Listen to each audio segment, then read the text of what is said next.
নমস্কাৰ বন্ধু বান্ধৱীসকল, মই আজি এটা পটলৰ ৰেচিপি দেখুৱাম আপোনালোকক। মানে পটল এনেকৈ মই টুকুৰা টুকুৰি কৰি কাটি লৈছোঁ আৰু তাৰপিছতে পিঁয়াজ লৈছোঁ, নহৰু, লং, ইলাচি, দুটা কেঁচা জলকীয়া, আটাইখিনি মিক্সিত মাৰি ল'ম।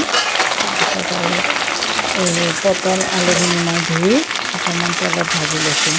হালধি দিছোঁ কিন্তু দেই, ঢাকনি মই দুবাৰমান ঢাকনি দি এনেকৈ মানে কি ভাজি লৈছোঁ আৰু জুইটো কমত দি। আধা সিজা হ'লে ভাল আৰু বস্তুখিনি। তাৰপিছত এতিয়া মই চাবচোন সেইখিনি অকণমান বনাম।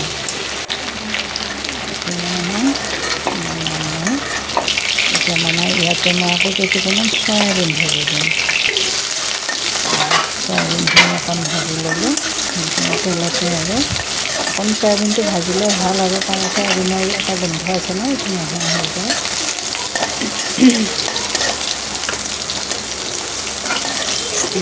আচলতে মই বেলেগ এটা পাতিত থ'ব লাগিছিলোঁ, কিন্তু থওঁতে দুটুকুৰমান পৰিলে তলত। এতিয়া অকণমান চেনি দিছোঁ, দুটা তেজপাত দিছোঁ আৰু আপোনাৰ আদা নহৰু পেষ্টখিনি দি জিৰা দিছোঁ 2 চামুচ। তাৰপিছত হালধি তেলতে দিছোঁ, নিমখো দিম তেলতে মই।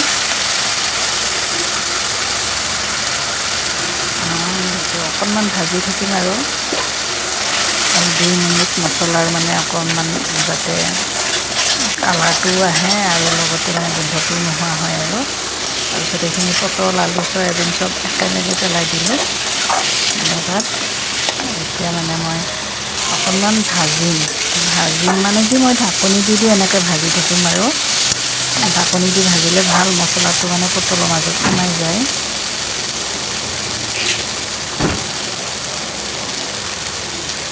অকণমান টমেটো চচ দিছোঁ মই। টমেটো চচ দিলে ভাল, কালাৰটো অকণ ভাল হয়, অকণ মিঠা মিঠা টেঙা মিঠা সোৱাদ এটা আহে, ভাল লাগে আৰু। মই অকণমান গাখীৰো দিছিলোঁ, কিন্তু তাৰমানে ক্ৰীম নাছিল মোৰ তাত, অকণমান গাখীৰো দিছিলোঁ।